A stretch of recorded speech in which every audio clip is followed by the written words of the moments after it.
oculta el sistema porque dice la verdad. Isis sin velo. Estamos en el tomo 2, el capítulo 4, la página 101. Conoceremos las grandes maravillas de Oriente. Nos habíamos quedado en el fuego, según los Rosacruces, según los filósofos del fuego, según los zoroastrianos, el fuego es la vida. Es el principio creador, como decía Heráclito de Éfeso.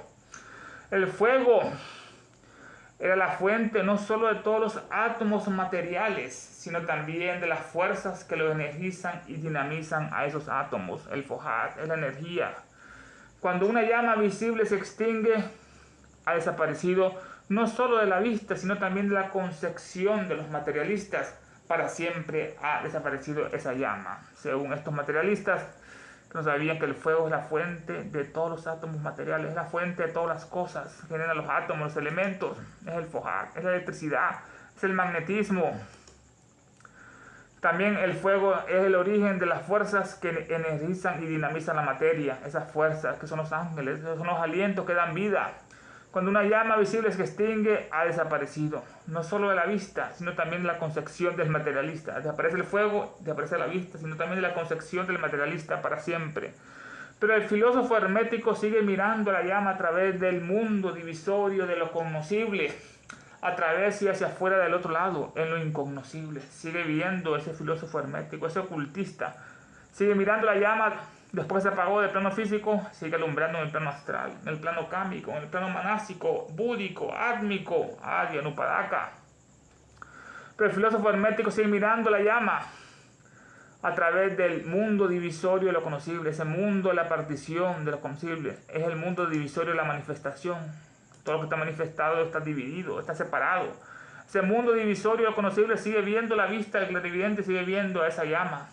A través y hacia afuera, en el otro lado de lo incognoscible, a través y hacia afuera, en el otro lado, en la otra orilla de lo incognoscible, de lo inmanifestado, de lo perfecto, mientras rastrea el espíritu humano incorpóreo, desencarnado, que es una chispa vital de la llama celestial hasta el etéreo, más allá de la tumba. Así que sigue viendo esa llama cuando se apaga en el plano físico, más allá, al otro lado de lo incognoscible, donde están los inmortales, lo inmanifestado. Mientras rastrea el espíritu humano, Atman, el incorpóreo desencarnado, que es una chispa vital de esa llama celestial. Lo sigue percibiendo, mientras rastrea el espíritu humano, ese espíritu humano rastrea lo que es incorpóreo, desencarnado, que es el espíritu, que no tiene carne, no tiene cuerpo, que es una chispa vital de la llama celestial, que hay expresión. Nuestro espíritu es una chispa vital de una llama celestial. Es como una pequeña gota que cuando todas se funden forman un gran océano. Y cuando se separan una gota es parte de la esencia que tiene de ese océano. Colocar la gota sobre un creyente, decía Elena al principio de esta obra.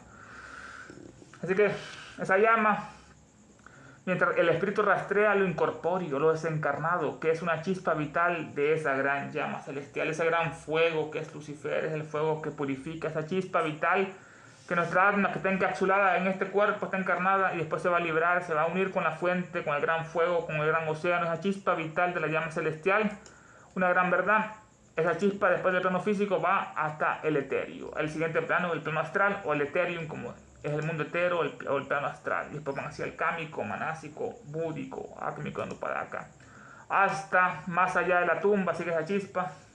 En la tumba acaba lo físico y más allá se libera todos los principios. Viene el juicio, quienes ascienden a Kamaloka, quienes van a Devachan, al paraíso. Véanse las obras de Roberto de Fructibus y los Rosacruces de Hargrave James. Muy comentado, unas buenas obras. Este Roberto Fructibulus era el príncipe de los filósofos del fuego, célebre hermético inglés y fecundo escritor del siglo XVI. Escribió acerca de la esencia del oro u otras materias místicas y ocultas. El príncipe de los filósofos Roberto Fructibulus y el otro de Hargrave James nació en 1817, era un masón, Rosacruz británico, autor de libros de ocultismo y esoterismo y estudiante de religión comparada. Decía que el origen de toda religión debe buscarse en el culto fálico al sol y al fuego. Esto es este masón, estudiante de religión comparada. Decía que el origen de toda religión, el origen de todas religiones debe buscarse en el culto fálico al sol y al fuego. Es la esencia de todas, en ese falicismo que decía Albert Jane en Rosacruces. Este punto es demasiado importante para pasarlo por alto sin hacer unas pocas palabras de comentario. Muy interesante, Miss Elena. Muy importante este punto para pasarlo por alto sin hacer algunas pocas palabras de comentario. La actitud de la ciencia física hacia la mitad espiritual del cosmos queda perfectamente ejemplificada en su burda concepción del fuego. La actitud de la ciencia física hacia la mitad espiritual del cosmos queda perfectamente ejemplificada en su burda concepción que ellos tienen del fuego. Esa actitud de la ciencia hacia la mitad, ¿cuál es la mitad espiritual de todo el cosmos? Esa mitad es el fuego. Esa mitad espiritual del cosmos son los inmensos soles, estrellas de fuego que hay en el universo de materia plasmática, hechos de helio, hidrógeno, esos grandes solos, Betelgeuse, Aldebarán, Alción, grandes antares, grandes soles inmensos, que según la masa equivale a la mitad de todo el cosmos, esas grandes estrellas. Así que la actitud de la ciencia física hacia la mitad espiritual del cosmos, la mitad espiritual del cosmos son los soles y la otra es la materia. Tenemos los planetas, el cosmos, el espacio, las lunas. Queda perfectamente explicada que la ciencia en su burda concepción que tiene acerca de lo que es el fuego según ellos. En la ciencia física, como en cualquier otra rama de las ciencias, su filosofía no contiene ningún fundamento sólido.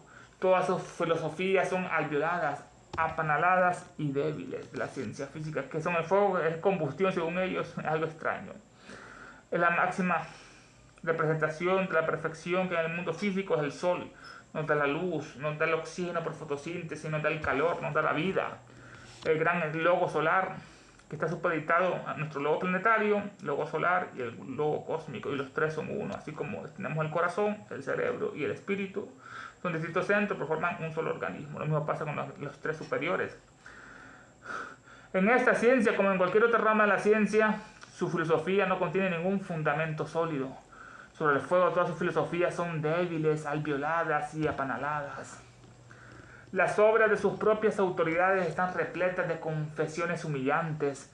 Nos dan el derecho a decir que el suelo sobre el cual se encuentran es tan inestable que en cualquier momento un nuevo descubrimiento realizado por uno de ellos puede derribar las puntelas y hacer que todos caigan juntos en un montón, como ocurrió con las Torres Gemelas. Todos cayeron juntos. Había bombas, municiones, fue una explosión, demolición controlada. Las obras de estos científicos, de sus propias autoridades, están repletas de confesiones humillantes.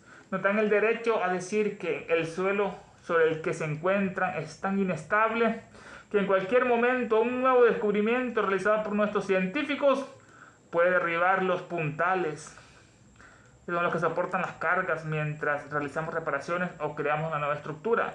Pueden derribar esos nuevos descubrimientos los puntales, los postes, los maderos, pilares, fundamentos, soportes, sostén, la base, y hacer los puntales que pueden derribar el armazón del edificio y hacer que todos caigan juntos, los científicos, en un montón. Están tan ansiosos por expulsar el espíritu de todas sus concepciones. Para ellos el espíritu es sinónimo de ignorancia, es superchería de los pasados. Es decir, que ellos están tan ansiosos en ese sentido de expulsar lo que es el espíritu.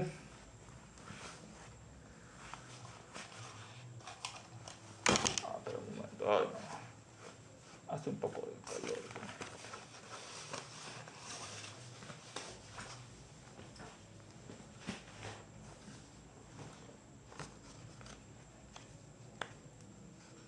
Así que ellos están tan ansiosos de burlar todo lo que es el espíritu. Están tan ansiosos de expulsar el espíritu de todas sus concepciones, que como dice Balfour Stewart, hay una tendencia a precipitarse hacia el extremo opuesto y a trabajar en exceso en las concepciones físicas. Están tan ansiosos los científicos por expulsar todo lo que es el espíritu de sus concepciones, que como dice Balfour Stewart, hay una tendencia a precipitarse hacia el extremo opuesto y a trabajar en exceso las concepciones físicas. Una gran realidad en sus científicos. Para ellos no existe el purucha, el espíritu.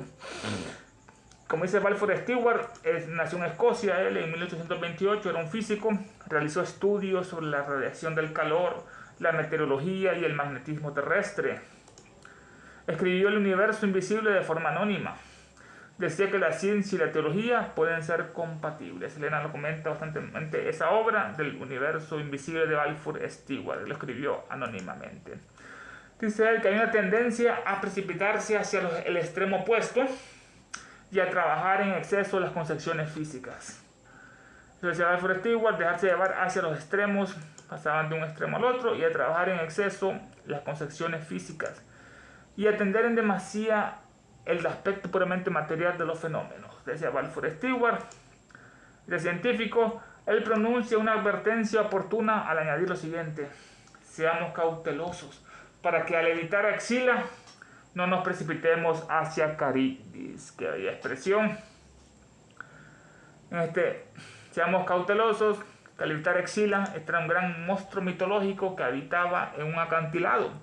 Era una hermosa mujer que Circe convirtió en un monstruo, esa diosa, esa diabla, esa hechicera Circe, con un torso de mujer y con 6 cabezas con tentáculos, que tenían triple apretada y línea de dientes afilados. Triple. Los tiburones tienen doble, este tenía triple hilera de dientes afilados, se lo comían.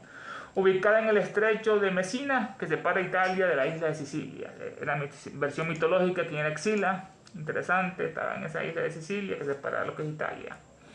Y otro tema estaba Caribdis. La Caribdis, que era un gran remolino, era un gran monstruo, que 3 veces se alimentaba todo el agua y 3 veces la vomitaba y hacía un grande remolino y todos se expulsaban. Entonces la gran diosa le reveló a Odiseo por dónde tenía que navegar. Dice que es mejor ir cerca de Exila, donde murieron 6 navegantes de él, que con Caribdis, con los arrojos, los tentáculos, que eran 6. Que si hubiera caído en Caribdis se hubieran aparecido todos y con su nave. Le dio el consejo la gran, como el caballo de Troya, la gran diosa Atenea, porque era su favorito, era su seguidor. Él pronuncia una advertencia oportuna, Balfour Stewart: seamos cautelosos para que al evitar Exila no nos precipitemos hacia Caribdis, no caer a los extremos de Aristóteles o Platón. Porque el universo tiene más de un punto de vista y posiblemente hay regiones que no entregarán sus tesoros a los físicos más decididos, armados solo con kilogramos, metros y relojes estándares. Que hay expresión de Balfour Stewart. Como está en el mundo de la ciencia, seamos cautelosos, porque al evitar Exila no nos precipitemos hacia Caribdis. Porque el universo tiene más de un punto de vista y posiblemente hay regiones que no entregarán sus tesoros a los físicos más decididos. No le van a entregar sus tesoros a esos físicos más decididos que están armados con kilogramos, metros y relojes estándares. Todo puede ser medido, pesado y numerado, o patrones de tiempo. Esto dice por Balfour Stewart en su obra Conservación de la Energía. La energía, como el espíritu, no se destruye, solo se transforma, como la mónada que va evolucionando, igual que la vida. En otro lugar confiesa: no sabemos nada, o casi nada, sobre la estructura y propiedades fundamentales de la materia, ya sea orgánica o inorgánica. Qué confección que hace Balfour Stewart. No sabemos nada o casi nada sobre la estructura y propiedades fundamentales de la materia. ¿Cuál es su estructura, sus propiedades? Ya sea orgánica o inorgánica. La materia orgánica, organizada, materia conformada por compuestos orgánicos que provienen de los restos de organismos que alguna vez estuvieron vivos, tales como plantas y animales, y sus productos de residuo en el ambiente natural, tales como celulosa, proteínas, lípidos, azúcares. Es muy importante en el movimiento de nutrientes en el medio ambiente y juega un rol en la retención del agua y la superficie del planeta Tierra. La materia orgánica está hecha por carbono, o la inorgánica son todos aquellos compuestos cuya estructura molecular no se basa principalmente en el carbono. No está vinculada a la vida, aunque todo está vivo, sabemos nosotros. Vamos al subtema de la inmortalidad del hombre, que es lo que todos buscamos internamente, ese fruto de la inmortalidad, ¿dónde estará? En cuanto a la otra cuestión, encontramos en Macaulay una declaración aún más sin reservas. En cuanto a la cuestión que es del hombre después de la muerte, no vemos que un europeo altamente educado, abandonado a su razón sin ayuda, tenga más probabilidades de estar en lo cierto que un indio pies negros de Norteamérica. Esto lo dice Macaulay sobre otro punto de vista. En cuanto a la otra cuestión respecto a la supervivencia del espíritu, encontramos Macaulay, que se llamaba Tomás, nació en 1800, era un británico, historiador, poeta, político, abogado, escritor, abolicionista en contra de la esclavitud, considerado como uno de los historiadores más importantes de Inglaterra. Señor, qué interesante esta parte. de este Afelai en este punto. En cuanto a la otra cuestión de la supervivencia del espíritu, encontramos en Maculay una declaración aún más sin reservas. En cuanto a la cuestión de qué es el hombre después de la muerte, qué es el hombre en el juicio, no vemos que un europeo altamente educado, abandonado a su razón sin ayuda, sin otro valimiento y su propia razón, tenga más probabilidades de estar en lo cierto que un indio pies negros. ¿Qué pasa después de la muerte? El intel de un salvaje. Ni una sola de las muchas ciencias en las que superamos a los indios pies negros arroja la más mínima luz sobre el estado del alma una vez extinguida la vida animal. Ni una de las ciencias, ni la biología, ni la química, ni la fisiología, nada, la anatomía, ninguna ciencia de las muchas de las que superamos a estos indios pies negros salvajes arroja la más mínima luz sobre el estado del alma una vez extinguida la vida animal. ¿Qué pasa cuando se va la vida animal? Alcamaloca, Valdebachama, el juicio, en verdad. Todos los filósofos antiguos y modernos que han intentado sin ayuda de la revelación, probar la inmortalidad del hombre, desde Platón hasta Franklin, nos parece que han fracasado deplorablemente. La Universidad Maculay, todos los filósofos antiguos y modernos que han intentado sin la ayuda de la revelación, que es levantar nuevamente el velo de Isis, soy todo lo que fue, es y será, y ningún mortal puede levantar mi velo, decía la estatua de la Isis saítica en el templo aquel. Así que, en verdad, todos los filósofos antiguos y modernos que han intentado, sin la ayuda de la revelación, probar la inmortalidad del hombre, todos han fracasado, desde el gran Platón iniciado hasta Benjamin Franklin, inventor, polimata, considerado uno de los padres fundadores de Estados Unidos. Todos han fracasado deplorablemente en tratar de saber, sin la ayuda de la revelación, probar la inmortalidad del hombre. El tema que estamos tratando de la inmortalidad del hombre. En verdad, todos los filósofos antiguos y modernos que han intentado sin la ayuda de la revelación, probar la inmortalidad del hombre, está dentro de nosotros esa inmortalidad, esa chispa divina. Todos han fracasado, desde Platón a Franklin, dice él. Nos parece que han fracasado deplorablemente. No han podido probar sin la revelación la inmortalidad del hombre, nos decía Maculay. Hay revelaciones de los sentidos espirituales del hombre, en las que se puede confiar mucho más que en todos los sofismas del materialismo. Hay revelaciones, volver a levantar el velo de Isis, hay revelaciones de los sentidos espirituales del hombre, la glándula hipófisis, la pineal, el tercer ojo. Hay revelaciones de los sentidos espirituales del hombre en las que se puede confiar mucho más que en todos los sofismas del materialismo. O sea, hay que confiar en nuestra voz interna, en la voz del silencio. Es la gran verdad, lo que nos dice qué hay que hacer y qué no hay que hacer. Hay revelaciones de los sentidos espirituales del hombre en las que se puede confiar mucho más que en todos los sofismas del materialismo. Estos sofismas son razones o argumentos falsos con apariencia de verdad. Esos son especialistas los teólogos, son grandes sofistas y los grandes científicos también. Así que se puede confiar más en nuestra intuición, en nuestra psicometría, que en todos esos sofismas, argumentos falsos del materialismo. Lo que era una demostración y un éxito a los ojos de Platón y sus discípulos de la academia se considera ahora el desbordamiento de una filosofía espuria y un fracaso, dicen estos científicos. Lo que era una demostración, un éxito entre los ojos de Platón y sus discípulos se considera ahora el desbordamiento de una filosofía espuria, falsa, degenerada y un fracaso. Imagínense qué barbaridad. Platón, los métodos científicos están al revés. Se invierte, está invertido el método científico, está al revés. La conclusión, el testimonio de los hombres de la antigüedad que estaban más cerca de la verdad, porque estaban más cerca del espíritu de la naturaleza, es el único aspecto bajo el cual la deidad se dejará ver y comprender, y sus manifestaciones son rechazadas en este punto.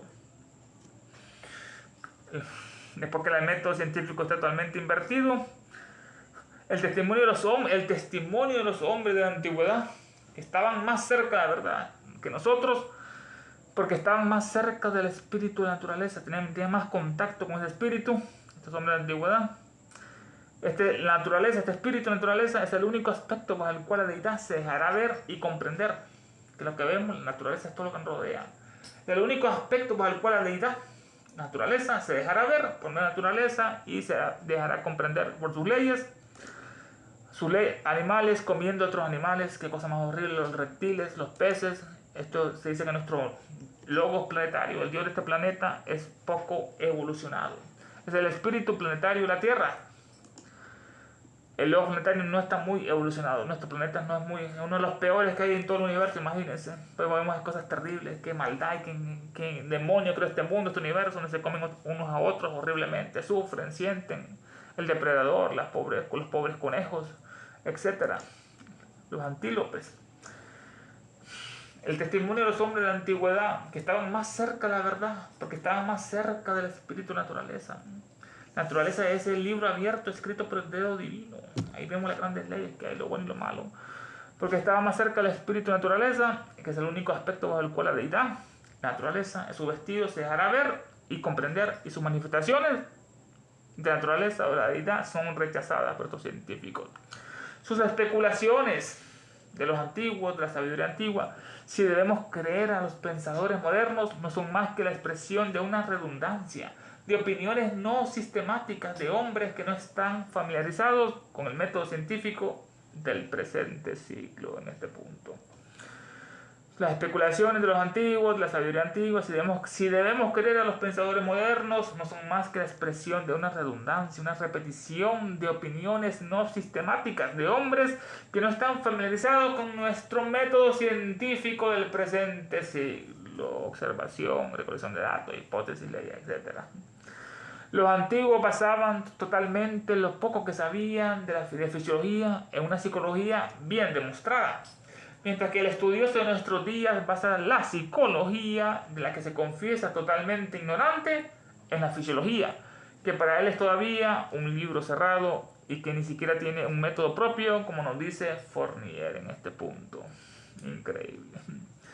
Vamos a ver la relación de estas dos ciencias: la psicología, estudia el alma, y la fisiología, que estudia el funcionamiento del cuerpo humano.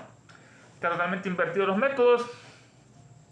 Los antiguos, los sabios, basaban, dicen estos, tontamente lo poco que sabían de fisiología, lo poco que sabían del funcionamiento del cuerpo, la sangre, los pulmones, el corazón.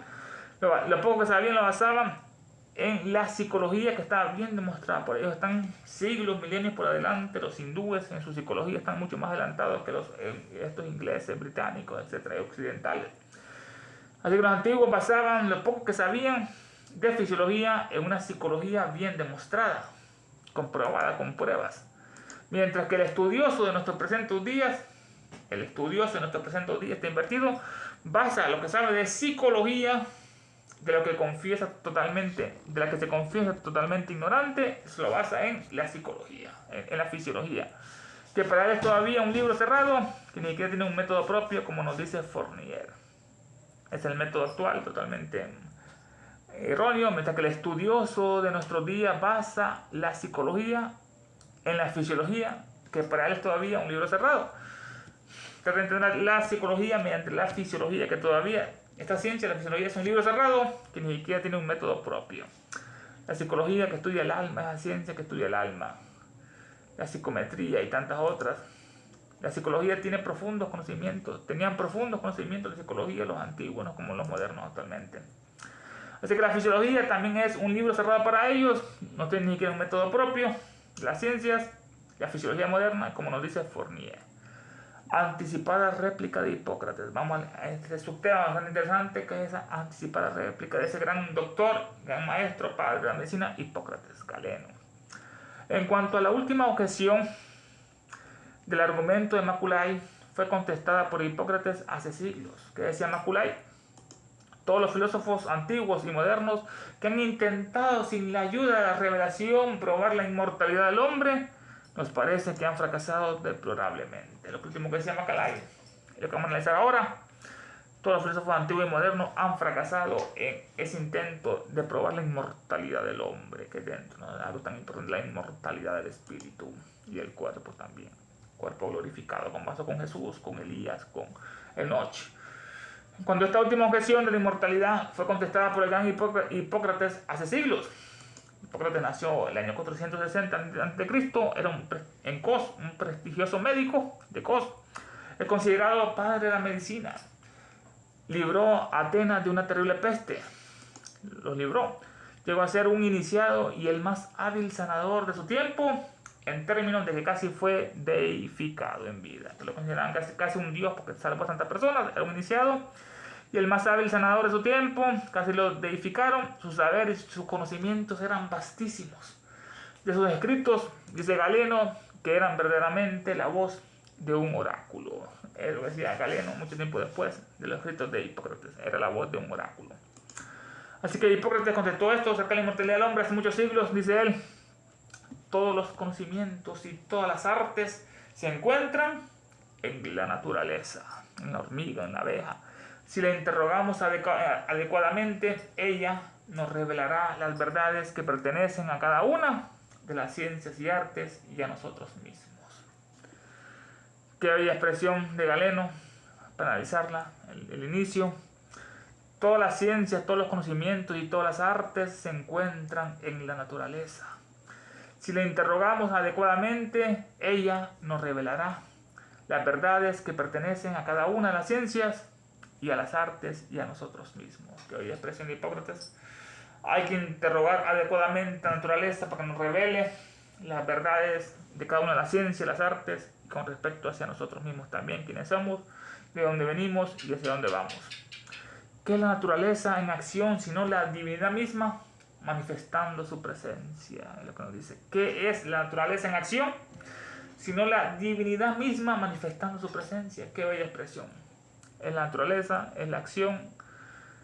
¿Qué es la naturaleza operando sino la divinidad misma manifestando su presencia? Vemos la planta como crece, lo que es los girasoles, como siguen al rastro, la flor de loto, la semilla. No está la manifestación de todo. ¿Qué es la naturaleza en acción? En acción naturaleza, sino la divinidad misma manifestando su presencia mediante la naturaleza. Una gran verdad. ¿Cómo hemos de interrogar a la naturaleza y cómo ella nos responderá a nosotros? Tremenda pregunta. ¿Cómo hemos de interrogar a la naturaleza con sinceridad? ¿Y cómo ella nos responderá? Con intuición a nosotros. Debemos proceder con fe, con conocimiento, con sabiduría, con firme seguridad de descubrir por fin toda la verdad que está en ella, toda la ciencia y las artes, y la naturaleza nos hará conocer su respuesta a través de nuestro sentido interior, que con la ayuda de nuestro conocimiento de una determinada ciencia u arte nos revelará la verdad con tanta claridad que se hace imposible seguir dudando. Esto lo dice el gran Hipócrates. Está tomado de la historia de la medicina por Cabanis. Qué bella expresión. Hipócrates, un poeta, tenía vastísimo conocimiento. Increíble, Hipócrates. ¿Cómo hemos de interrogar a la naturaleza como ella, y cómo ella nos responderá a nosotros? Debemos proceder con fe, con conocimiento, con firme seguridad de descubrir por fin toda la verdad. Está ahí la verdad está ahí, está afuera y adentro de nosotros. Y la naturaleza nos dará a conocer sus respuestas a través de nuestro sentido interior, de la glándula pineal, de la psicometría, de la intuición. Que con la ayuda de nuestro conocimiento de una determinada ciencia o arte que tengamos, nos revelará la verdad con tanta claridad que se hace imposible seguir dudando. Historia de la medicina sacado de Cabanis. Este llamado Jean Perris George, nació en 1757 en Francia. Fue un médico, filósofo, miembro de la Academia Francesa. Ingresó en 1803 Cabanis. Hipócrates nos da respuesta acerca de la inmortalidad del hombre. Debemos interrogar a la naturaleza y ella nos va a responder la naturaleza en este sentido, que es la gran verdad en este punto. Y vamos ahora al tema, ¿qué es el instinto y qué es la razón? ¿Qué es el instinto, la intuición y qué es la razón? Así, en el caso que nos ocupa, es más digno de confianza el instinto del indio pies negros de Maculay que la razón más instruida y desarrollada en lo que respecta al sentido interior del hombre, que le asegura su inmortalidad. Es más fuerte la intuición que la razón. Está más elevada. Buddhi está más elevado que Manas. Y aquel ilumina el alma, el espíritu, la mente iluminada, lo que es en ese punto. Así en el caso que nos ocupa, es más digno de confianza, el instinto del indio pies negro de salvaje de Maculay, que la razón más instruida y desarrollada. Qué entrante, que es una gran verdad. El maligno confía en el instinto, la intuición del indio pies negros de Maculay, que la razón más instruida y desarrollada occidental en lo que respecta al sentido interior, usando la glándula pineal, la hipófisis del hombre, que le asegura su propia inmortalidad. Por intuición, por instinto, está más dentro de esa gran verdad, la inmortalidad. Nos dice la verdad que este mundo es pasajero, es como un día, una noche, un sueño. El instinto es la dotación universal de la naturaleza dado por el espíritu de la deidad misma. Este instinto, la intuición, es la dotación, un regalo, una dádiva, el equipamiento universal de la naturaleza, el instinto dado por el espíritu de la deidad misma.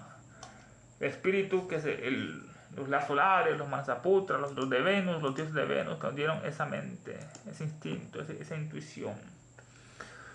Los hijos de la mente. El instinto es la dotación universal. Todo está lleno de instinto, dotación universal de la naturaleza, dada por el espíritu de la deidad misma. En el océano están unas medusas, no tienen cerebro, no tienen sistema nervioso, son transparentes, incluso uno las mira y tienen instinto de protegerse, de reproducirse, increíble, y no tienen cerebro. ¿Qué es? Es el instinto. Son los devas que las dirigen, los ángeles que los dirigen a ellos. El instinto es la dotación universal está en todas partes de la naturaleza. Todo lo que nos rodea tiene ese espíritu, ese instinto, dado por el espíritu. ¿Quién se lo dio a la naturaleza? Se lo dio el espíritu, la jerarquía de la deidad misma. Así como nos dieron después la mente a nosotros, eso, la mente, el razonamiento. Antes el hombre era manasa, era sin mente, hasta que llegaron lo que es hace 18 millones de años, los lemures, cuando nos dieron la mente a los seres humanos. La razón es el lento desarrollo de nuestra constitución física, una evolución de nuestro cerebro material y adulto. Ya dimos el concepto de intuición, instinto, ahora vamos a la razón. Pero el cerebro inferior es el lento desarrollo de nuestra constitución física, la razón viene. Es el lento desarrollo, una evolución de nuestro cerebro material adulto. Una evolución de nuestro cerebro material adulto, esa es la razón. El instinto es como una chispa divina. Se esconde en el centro nervioso inconsciente del molusco asidiano, se manifiesta en la primera etapa de acción de su sistema nervioso como lo que el fisiólogo denomina acto reflejo. Ese es el instinto. Como una chispa divina, el instinto que se oculta, que se esconde en el centro nervioso inconsciente del molusco. Estos moluscos son blandos, son invertebrados, como las almejas, las ostras, los pulpos, calamares, caracoles, no tienen vértebra. Así que el instinto se esconde en el centro nervioso de un pequeño molusco, se esconde el instinto en el centro nervioso inconsciente del molusco y se manifiesta en la primera etapa de acción de su sistema nervioso como lo que el fisiólogo denomina acto reflejo. Si se manifiesta ese instinto, se manifiesta en la primera etapa de acción de su vida, en su sistema nervioso, como lo que el fisiólogo denomina un acto reflejo.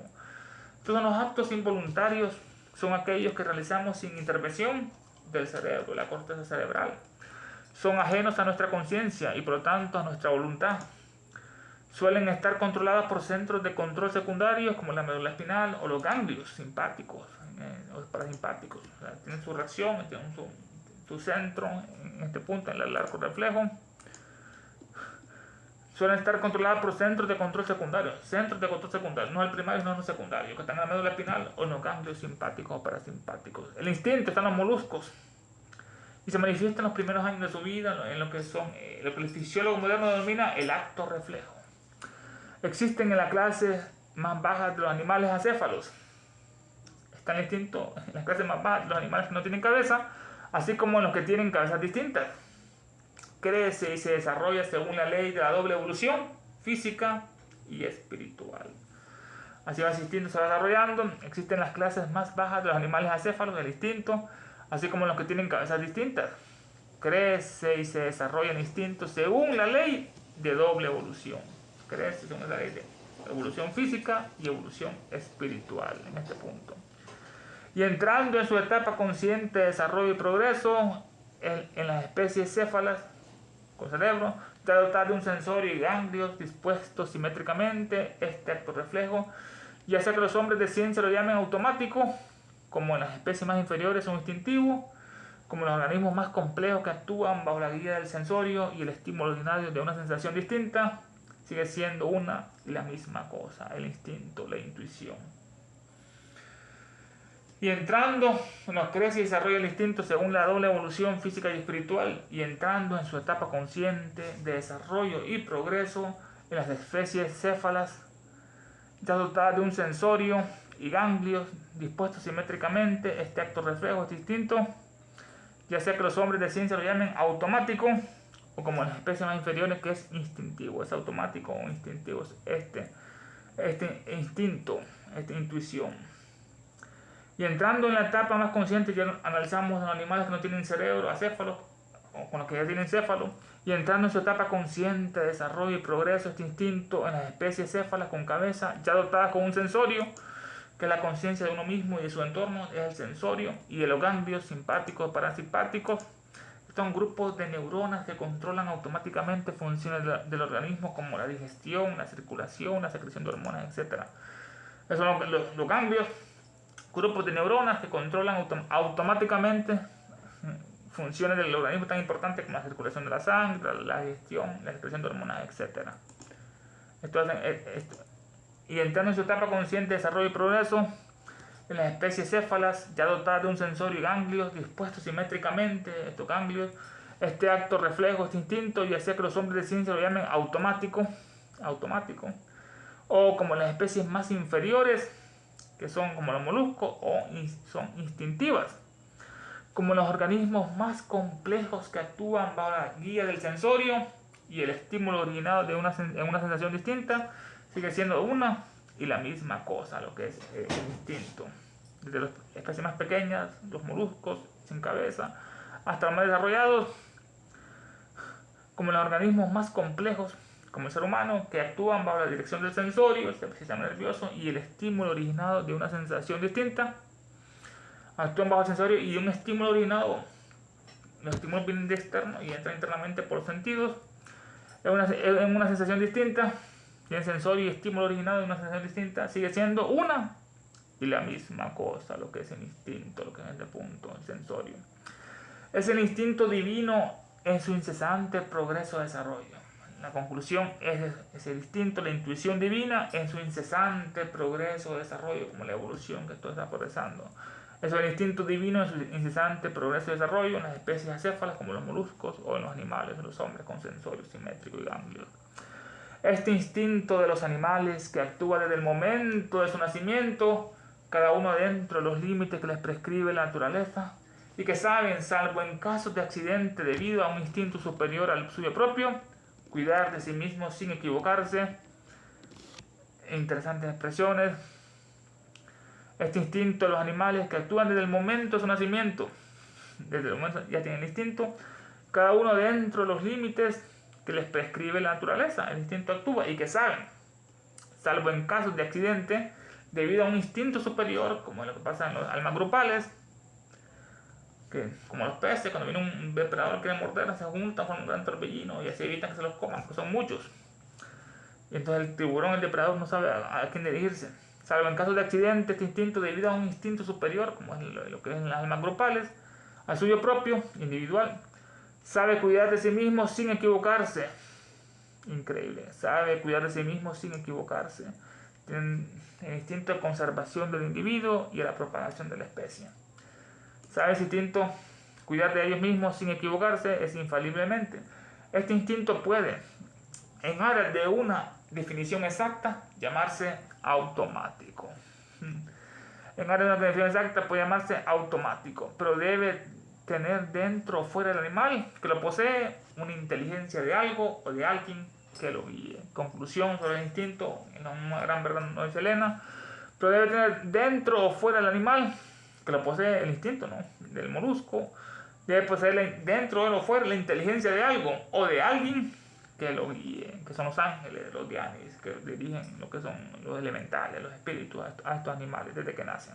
El instinto, pero debe tener dentro o fuera del animal, está dentro o está fuera de él, ese instinto que lo posee, pues una inteligencia que se comprueba, porque actúa inteligentemente de ese algo o alguien, elementales, jerarquías de espíritus o de ángeles que lo guían a estos grupos de animales. Que lo guíe, así la gran conclusión. El instinto de tener algo, alguien, una inteligencia que lo guíe, que está por dentro o fuera de los animales.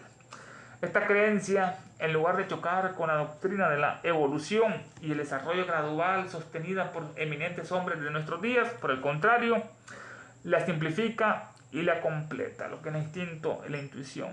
Una gran verdad. Dice Elena, esta creencia, el instinto, en lugar de chocar con la doctrina de la evolución del mono de esto y del desarrollo gradual sostenida por eminentes hombres como Darwin, Thomas Henry Huxley, Alfred Wallace, etc., en vez de chocar con esta doctrina de estos eminentes hombres de nuestros días, por el contrario, el instinto la simplifica y la completa, la teoría de la evolución, muy cierto. Puede fácilmente prescindir de la creación especial para cada especie, como nacieron los elefantes, los camellos. Puede fácilmente, con esta teoría del instinto, prescindir de la creación especial para cada especie. Puede fácilmente prescindir de esa creación especial para cada especie, porque ¿dónde debe concederse en primer lugar? A la forma menos al espíritu. La forma y la sustancia material son de una importancia secundaria. Lo que más importa es la conciencia, es el espíritu, es la evolución en estado de conciencia en vez de lo que es materia. Porque donde debe concederse el primer lugar a la forma menos al espíritu, la forma y la sustancia material son de una importancia secundaria. Muy cierto. Los evolucionistas solo miran la parte externa, no miran lo que son los estados internos de conciencia, que son más poderosos. Porque donde debe concederse, siempre se debe conceder al espíritu en primer lugar, y a la forma debe ser lo que es ya algo secundario. Nunca debe ser la forma prevalecer ante el espíritu. La forma y la sustancia material, son de una importancia secundaria. Lo más importante es el espíritu.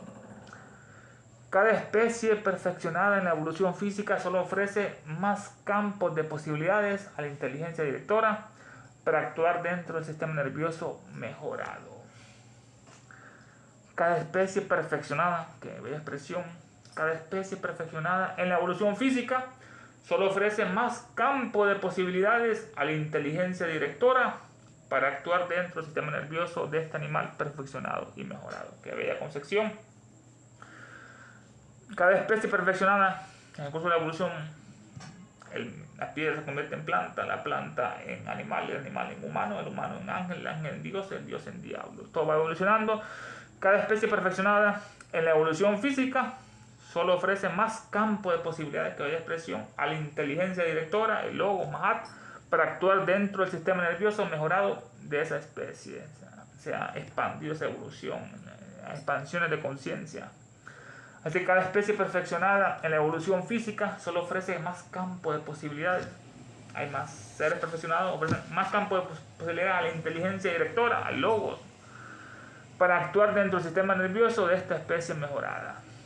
Entre más perfección hay más atributos, hay más cualidades. No es lo mismo un hombre que un animal. El hombre habla, tiene razón, conciencia, el animal solo tiene instinto. El artista desplegará sus ondas de armonía mejor en un Enrad real de lo que podría haber hecho en una espineta del siglo XVI. Un pianista dice que va a tocar mejor con un órgano especial, un piano, que una espineta del siglo XVI. Que vaya comparación, así la especie perfeccionada ofrecerá más posibilidades para que actúe la divinidad a través de él. El artista desplegará sus ondas de armonía mejor en un Enrad. Estos eran pianos creados por Sebastián Enrad, nació en 1752 en Francia. Fue el primer fabricante de pianos a gran escala, Enrad. Así que un artista, un pianista, tocará mejor un piano Enrad real que lo que podría haberlo hecho en una espineta del siglo XVI. Estos son instrumentos de teclas, las espinetas. Su máximo esplendor lo tuvo en el siglo XVI y XVII, 1600 y 1700, en este punto, 1600. En los siglos, espinetas, siglo XVI, 1500 y siglo XVII, 1600. Así que el artista tocará mejor en un Enrad, un piano real, que en lo que es una espineta del siglo XVI. Por lo tanto, si este impulso instintivo fue impreso directamente en el sistema nervioso del primer insecto, o si cada especie lo ha desarrollado gradualmente en sí misma, imitando instintivamente los actos de sus semejantes, como dice la doctrina más perfeccionada de Herbert Spencer, es irrelevante para el tema que nos ocupa. Estamos en el instinto, la razón. Si este impulso instintivo fue impreso directamente en el sistema nervioso del primer insecto, la pregunta no es cómo fue impreso ese instinto en el primer insecto. Si este impulso instintivo fue impreso directamente en el sistema nervioso del primer insecto, en la pregunta, o si cada especie de los animales lo ha desarrollado el instinto gradualmente en sí mismas, imitando como el mono instintivamente los actos de sus semejantes, en la segunda opción. Si primero fue colocado al sistema nervioso y fue impreso del primer insecto, o si cada especie lo ha desarrollado el instinto gradualmente en sí misma, imitando instintivamente los actos de sus semejantes. Como dice la doctrina más perfeccionada de Herbert Spencer, es irrelevante para el tema que nos ocupa. Si fue el insecto que imprimió ese instinto, o que si fue desarrollado gradualmente en cada especie, imitando instintivamente los actos de sus semejantes, como los monos, como dice la doctrina más perfeccionada de Herbert Spencer. En este punto, Herbert Spencer nació en 1820, era un gran naturalista, filósofo, biólogo, sociólogo, psicólogo, antropólogo, considerado padre del darwinismo social a partir de la adaptación de la teoría de la evolución a la sociedad. Darwinismo social, era británico, este es Herbert Spencer. Esto es irrelevante para el tema que nos ocupa. La cuestión se refiere únicamente a la evolución espiritual. En la conclusión, la cuestión se refiere únicamente lo que es a la evolución espiritual en este punto. Lo más importante siempre es el espíritu, y en segunda ocasión es lo que es la forma, la materia, la sustancia. La cuestión se refiere únicamente a la evolución espiritual del instinto. La cuestión se refiere únicamente a la evolución espiritual.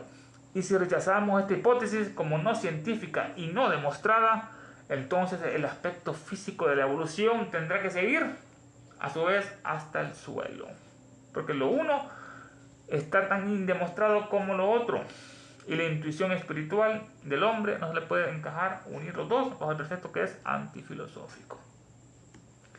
Que la expresión, la cuestión se refiere a lo más importante es la evolución espiritual. Y si rechazamos esta hipótesis de lo que es la evolución espiritual, el instinto, como no científica y no demostrada, no comprobada, entonces el aspecto físico, la evolución también tendrá que seguir a su vez hasta el suelo. Si rechazamos la evolución espiritual, también rechazamos la evolución física. Y si rechazamos esta hipótesis, que primero fue la evolución espiritual, como no científica y no demostrada, entonces el aspecto físico de la evolución tendrá que seguir a su vez hasta el suelo a la evolución espiritual. Porque lo uno es tan indemostrado como lo otro. La evolución espiritual es tan indemostrada como lo otro. Y la intuición espiritual del hombre no se le permite encajar, unir los dos. La intuición nos une, la ciencia con la religión. Y la intuición espiritual del hombre, por Buddy, no se le permite encajar, unir los dos bajo el pretexto de que es antifilosófico la evolución espiritual y la evolución física. Y estamos llegando a la parte culminante del estudio de esta noche. Solo nuestra querida Elena nos da este conocimiento, esta sabiduría. Hay que compartirla, difundirla con todos los demás. Cerraremos con las evocaciones. Invocación al demonio solar por la guerra del mundo. Nos inclinamos con devoción y reverencia ante la sagrada presencia invisible del diablo en el universo. El logo central universal, nuestro logo solar, la jerarquía satánica diabólica, Nuestra Señora Blavatsky, la madre del mundo, el señor Buda, el Manu Vaishnavata, el Bodhisattva, el señor Maitreya, el Mahashohan, el Mahasura, los 7 Chohanes y los diablos maestros de la gran fraternidad oscura. Y fervorosamente les pedimos que los poderes de sabiduría, de odio, de oscuridad y guerra circunden, encadenen a la humanidad entera. E inspiran a los dirigentes de todas las naciones, especialmente a los que sufren disturbios, guerras, catástrofes, enfermedades, calamidades, hambrunas y tanto más.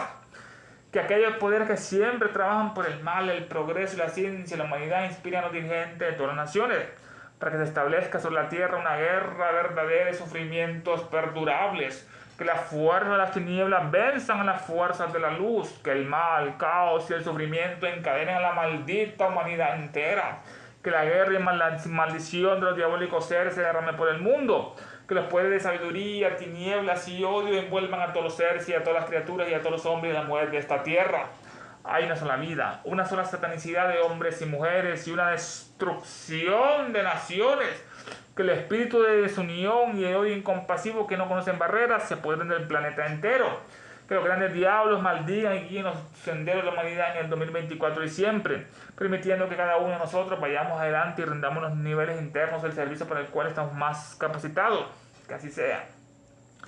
Creo en Satanás, padre del mal y señor nuestro, y en su hijo el anticristo, nacido de una engendrado de una santa virgen Helena.